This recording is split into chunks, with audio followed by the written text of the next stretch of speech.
The Biggest Apple Ever.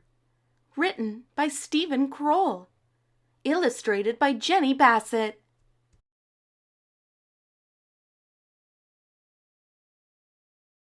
Once there were two mice who fell in love with the same apple pie.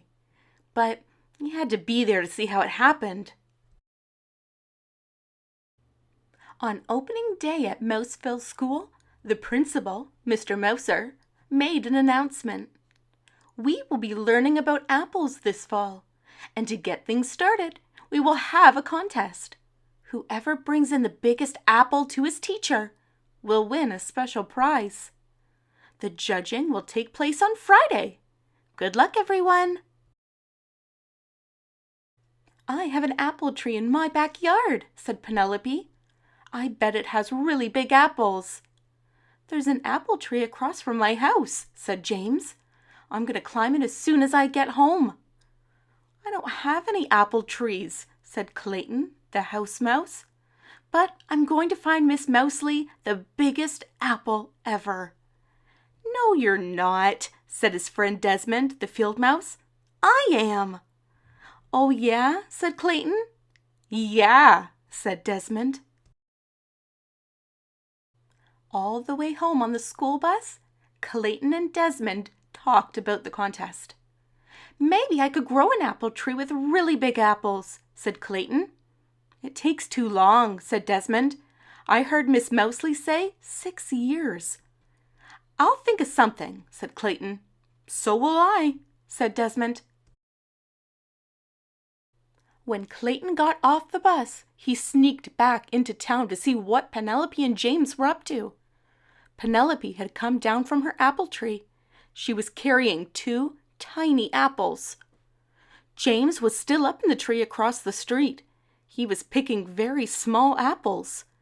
Clayton knew he'd seen bigger ones at the market. When Desmond came by a little later, he realized the same thing. The next day at school, Penelope and James brought in their tiny apples. No one else had brought in anything. Mrs. Mousely cleared her throat. Class, we have a lot of work to start this year. But because we're learning about apples and having an apple contest, we will go to Barnaby's orchard this afternoon. Everyone got very excited. I'm going to find the winning apple, said Clayton. I'm going to find the winning apple, said Desmond. At the orchard, Miss Mousely pointed out the different kinds of apples. Then everyone disappeared into the trees, looking for a winner. Clayton walked down one row, craning his neck. Desmond walked down another row, craning his neck. Then Clayton saw what he thought was a really big apple.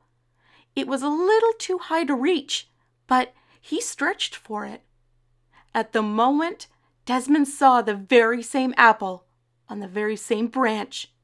He stretched for it too. They bumped heads and fell down.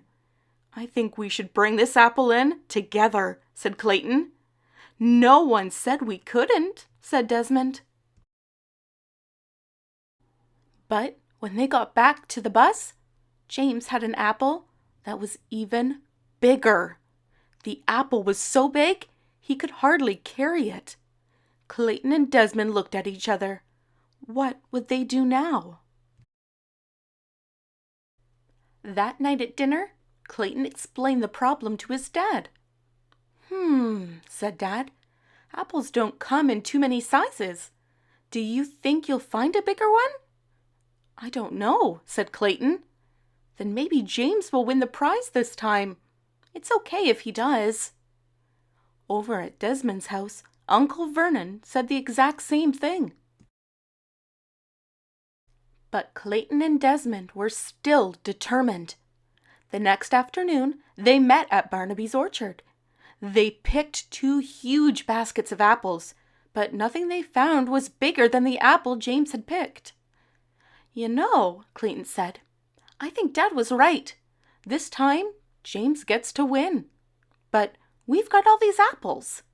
Why don't we bake a big apple pie? Desmond laughed. Great! Let's bake the biggest apple pie ever, and we'll make it for our class." Clayton nodded. "And I think I know where we'll find a pie pan that's big enough." The following afternoon, Desmond arrived at Clayton's house with Uncle Vernon. "Everything's packed up and ready," Clayton said. "It's all in Dad's truck." "But where are we going?" Desmond asked. "You'll find out in a minute," said Clayton. Dad drove with Clayton and Desmond beside him in the front seat. Uncle Vernon stayed in the back with the apples and other ingredients for the giant pie. As they came around the corner, Desmond gasped, "Tony's Pizza!" "Of course," said Clayton. "What could be better than a giant pizza pan?" Mr. Tony greeted them at the door. "Welcome, welcome! We are ready to begin." And so they got to work making the dough for the crust, kneading it, rolling out half of it into a big circle, and spreading it over the deep dish pan. Then everyone peeled and sliced the apples, mixed the ingredients, the sugar and spices, and spread the rest of the dough on top. "Wow," said Clayton and Desmond when they were finished. "Wow, wow, wow!" "An hour," said Mr. Tony. "Give me an hour. The giant pan just fit into his huge oven." The next day was Friday. Who would have the largest apple? James, of course. And Mr. Mouser handed him the prize, a cheddar cheese apple. Mrs. Mouseville looked surprised. "Clayton, Desmond, nothing from you?" The two of them grinned. At that same moment, the classroom door flew open. In came Clayton's dad, Uncle Vernon, and Mr. Tony, struggling to carry the giant pie by themselves. "How wonderful," said Mrs. Mouseville. "That's the biggest apple pie ever." "We made it for the whole class," said Clayton. "All of us together," said Desmond. They shared a high five, and everyone in the class had a very big slice. Thanks for listening, and don't forget to subscribe. Want to check out the last story we read? Here's the link. Do you have a favorite book that you want read aloud? Leave it in the comments below.